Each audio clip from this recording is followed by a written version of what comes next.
When I was in high school, I think I had just gone to high school. I maybe turned 16 years old, something like that. I was working at a club called the Club 13 as a piano player. And a gentleman came in, his name was Elliot Wexler, who was Benny Goodman's manager at the time. And he thought I had a lot of talent. He said, why don't you get together with a little group? I said, I've got a group, but we only work on Friday and Saturdays. I usually play piano here by myself. He said, what's the name of the group? I said, the Three Sharps. He said, I want to listen to it. He came in over the weekend, and the Three Sharps were there, piano, bass, and guitar. And we played a couple of sets, and he just loved it. And he said, I heard you do a song that I think can be a very big hit. I said, what's that, Elliot? He said, a song called Ooh, Look There, Ain't She Pretty? I said, you're kidding. He said, no, in fact, I want to take you to New York. There's a new record company called Music Craft, and they've just hired some new guys. Listen to this, new guys. They hired Dizzy Gillespie, Mel Torme, Sarah Vaughan, Duke Ellington, and Buddy Greco. And I figured, wow, look at that roster. I'm the new kid on the block. I recorded Ooh, Look There, Ain't She Pretty? I was 16, 17 years old, and sold 1.5 million records. And I had probably $30,000, $40,000 coming, and I figured, oh my God, this is unbelievable. I'm going to buy a house for my mom and dad, and I'm going to live with them for a while. And that's really where my career started as a piano player singer. So I get a check about 6 months later, and it was the one and only check I ever got, by the way, and the check was for $33.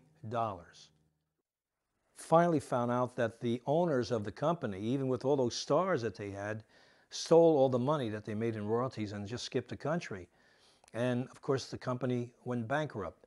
But the good thing that came out of that is that, number one, I met Elliot Wexler, who at the time was also managing Benny Goodman, and he took me to Benny Goodman.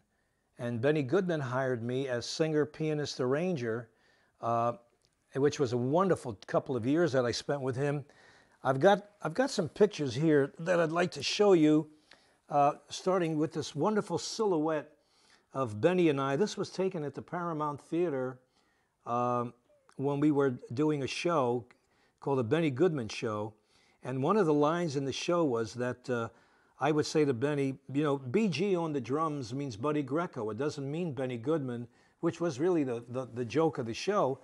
And as I turn a couple of pages here, I see a vocal group wearing these bebop hats that were very popular in around 49, 50, 51, when bebop was very popular. And that's me right there. And as I go open the book a little more, some more pictures of they were called the Clarinators. That's kind of an original name, isn't it? The Clarinators.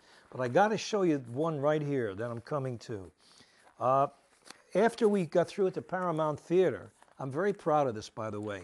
You see what that says? The London Palladium. So this particular thing is really quite nice to me. It's just bringing back some great memories. I love to look through pages like that and say to myself, my God, did I do all of this? I mean, I should be 120 years old, but I'm only 40.